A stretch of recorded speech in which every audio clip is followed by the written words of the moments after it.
WIFO FM, Jesup, Big Dog Country, 105.5 FM. It is now time for the world-famous Butch and Bob Show here on WIFO for this Thursday, 14th day of September. And it's brought to you by Connection Coffee and Creamery, by O'Quinn & Associates, Murphy Builder Supply, First Southern Bank, and Van's Barbecue. Nothing brings people together quite like a great cup of coffee. At the Connection Coffee and Creamery, you will find a place where conversations begin and friendship never ends. Whether you're looking for a space to connect or a caffeine pick-me-up on your way to work, we've got just what you're looking for. From delicious handcrafted beverages to rich creamy ice cream or a filling breakfast and lunch items, we've got you covered.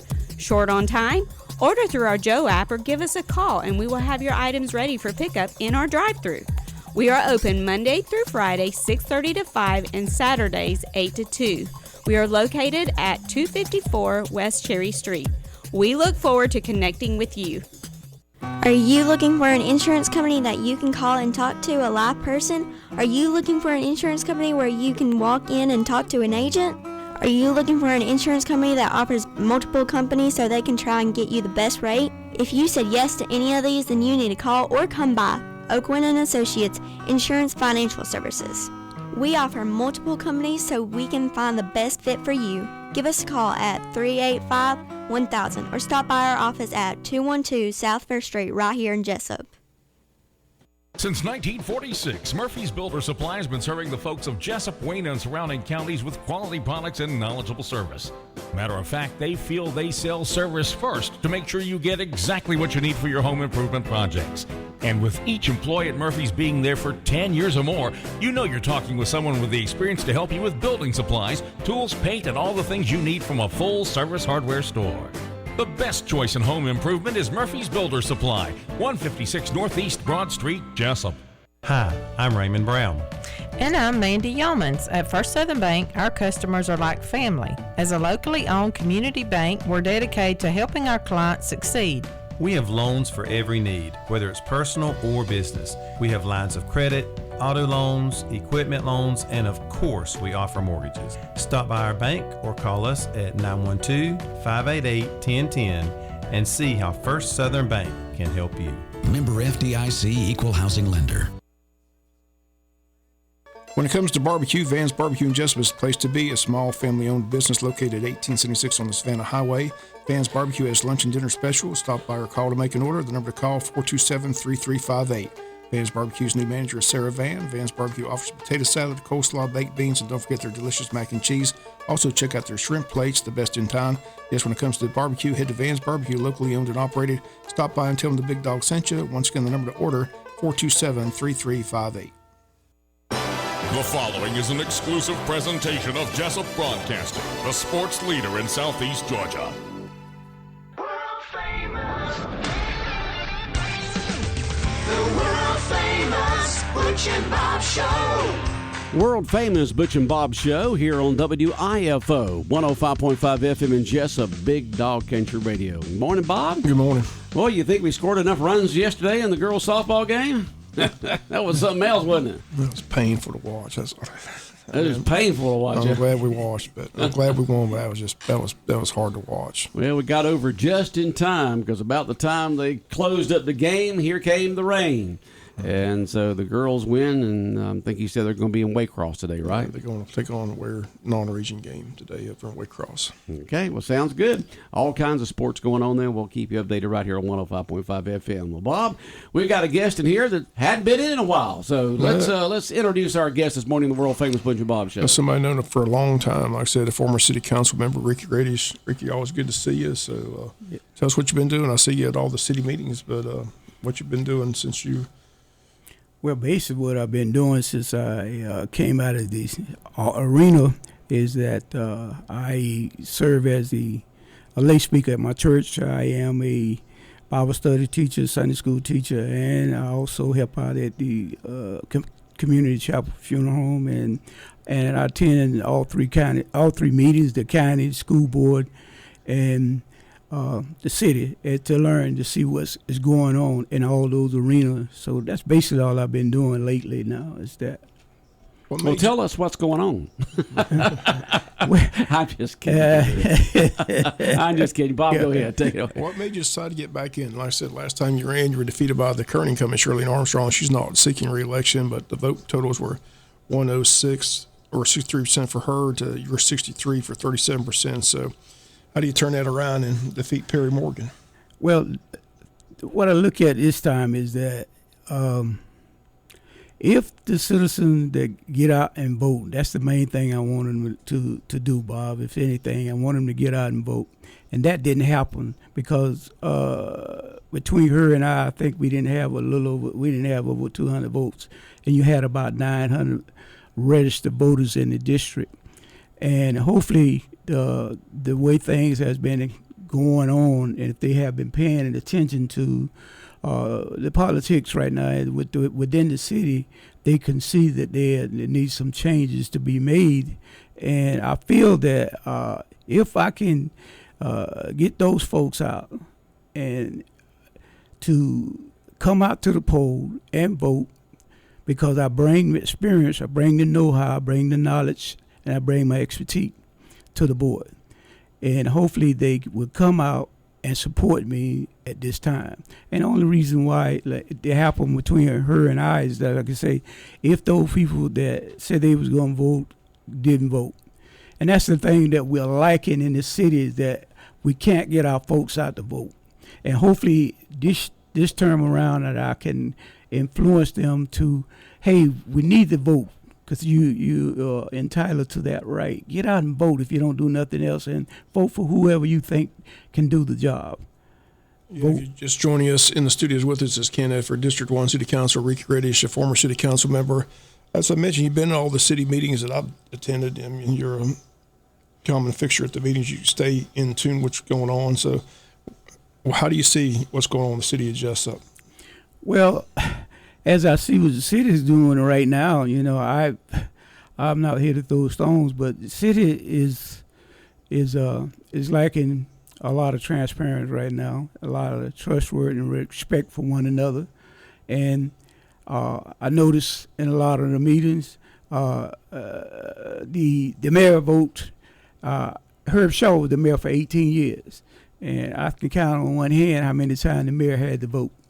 And since our new mayor and our new board, this mayor, Ralph Cox, has voted at least 8 to 9 times. And I think that's ridiculous, because we got to understand the citizens elect us to do the job. And understand that we're going to agree to disagree, but you got to realize we work for the citizen, not for ourselves. We work for the citizen, and we should be doing that job that they elect us to do.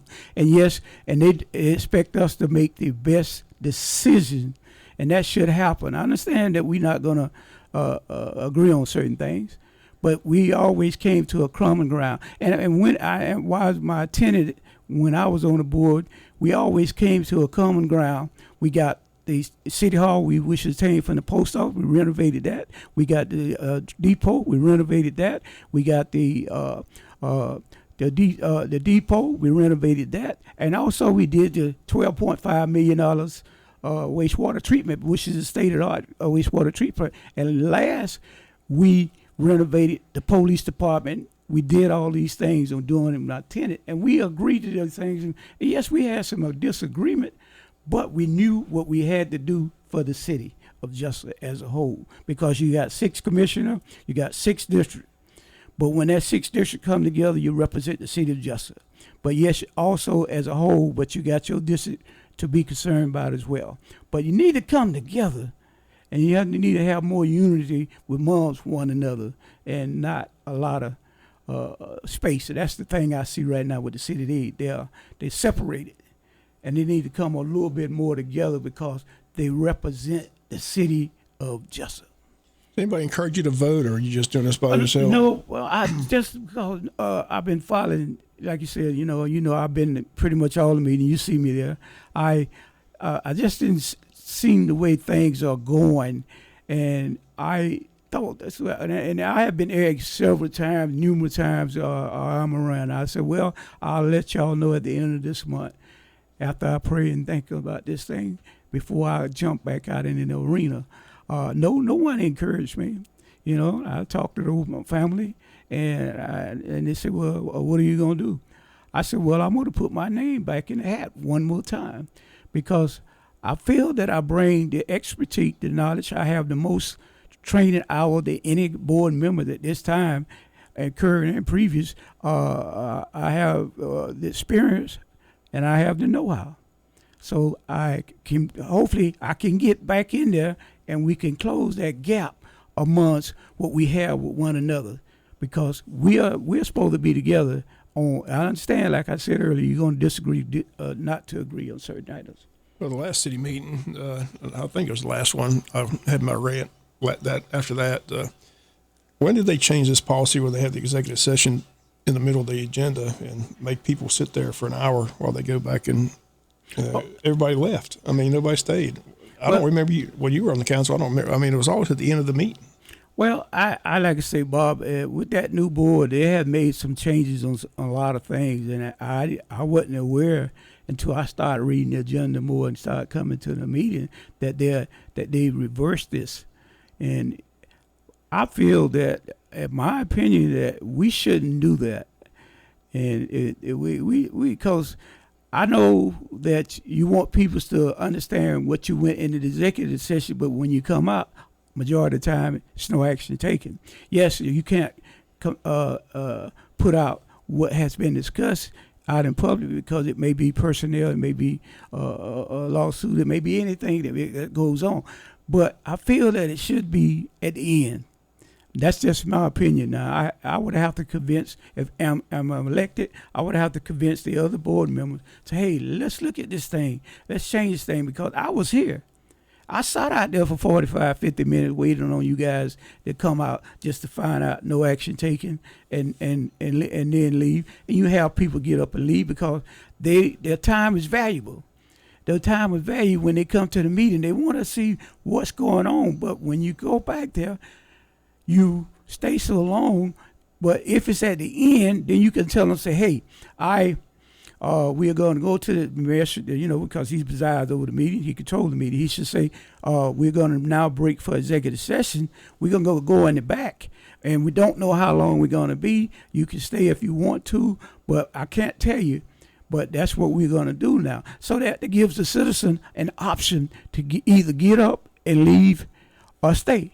But it's at the end of the meeting. And you done covered all the business that was on the item on the agenda. You done covered the item with the commissioners. You done covered the item with the city manager, and you done covered all the items with the mayor. So that leaves the executive session, and that's when you go in the back and you discuss what needs to be discussed. And if you come out, no action taken, fine. But give the citizen an option. And if you just join us, Ricky Reddish, City Council candidate in District 1. A lot's been discussed about the pool. We had Mike Deal, he's running for City Commissioner. He said the original plan was to put it back to where it was a competitive pool and you could have swim meets and things like that. But it's obviously changed. It's not going to be that. So where do you stand on this pool? Bob, I really don't agree with the pool system that they are planning on installing. And I was thinking what they should have done, being that they are pouring in a lot of money into Cracker William, is that we should have went to the table. I've heard Commissioner Harvey say that they was going to all get together, the school board and the county and all of them, because they all have an interest in the pool. Because of what you just said, the meetings, the tracks, the swim meets. And yes, that pool used to be the top of the line pool. They used to have several meetings. And I remember as a young man growing up here, they all had meetings here, and that place was packed. It should have went back to the original. And once the county closed it down, they should have said, okay, we're going to try to bring back the pool. But when we bring it back, let's bring it back to the original form. And that's what I think should have happened with that. What other things, if you get elected, you'd like to see done? I mean, what do you, like I said, you're at all the meetings. What do you like? What do you don't like? Where do you see the city at this point? Number one, I see that we need to make sure that we take care of employees. And you was at the last meeting, and Charles, he just now passed the wastewater treatment plant test, and that's a hard test to pass. And we need to reward those folks when those folks go and get certified to be over these things. We need to make sure those folks get certified or get rewarded. Same thing with our police department. We need to make sure that we stay competitive with our police department. Really, with all across the board, that we competitive. That's what I want to make sure, that we're competitive. I always used to say, let's check and see what the surrounding counties are paying, so that we can keep our folks, so our folks don't go anywhere else. A lot of times, what our folks will do, we'll pay for them to get trained. They'll stay with that limited time, just like the police department. They'll stay there 36 months, and then bam, they going somewhere else. But the thing is, we don't want those folks. They done been here 3 years, so that means they done learned the city. They know the communities. We want to keep those type of folks here, and that's another thing. Number two is that we want to make sure that we stay on top of our homeless. Now, I have to give kudos to the mayor. The mayor went out and got people brought in. It brought in a lot of the representatives and represented to talk about the homeless. We need to stay on top of that thing. We don't need to let it die. And I also want to make sure that our officers are trained to deal with mental health individuals that you meet on the street, that you arrest, that you have the training and the know-how to deal with those type of folks and treat them like they are human beings, and make sure that we are trained. And three is that, yes, we have to continue. We're working on it, and that always been a catcher, is the dilapidated houses in the community. Okay, dilapidated housing in the community has always been a problem, and we want to stay on these things. And I feel that I can bring back some of those things, and that we can stay in touch and not just be a one-horse pony show. And your opponent's Perry Morgan, and he's a former police chief. He's running. He's basically running because he didn't feel like he was treated right as a police chief by the city manager. They state the city manager under investigation, but they don't ever release any information on that. Get any idea where that's at, and how do you think the city manager's doing? Well, Bob, I don't have any info on that because it's still, like you said, it's still under investigation. I have not yet heard any bits and pieces of anything or what's going on. But I'm going to leave that up to this previous council, because they the ones got to handle that issue this time, because they still have 4.5 months left. We're really 3.5, 4 months left. So they're going to have to deal with what issues there's going on with our city manager. If that problem is not taken care, it come in the first year. If I'm elected, then I would cross that bridge when I get there to make sure that those issues are taken care of. And in the studio with us is candidate for District 1 City Commissioner. Ricky Reddish was a former city commissioner in that district. You know, like I said, I've known you a long time, Ricky. I tell people my favorite story about you.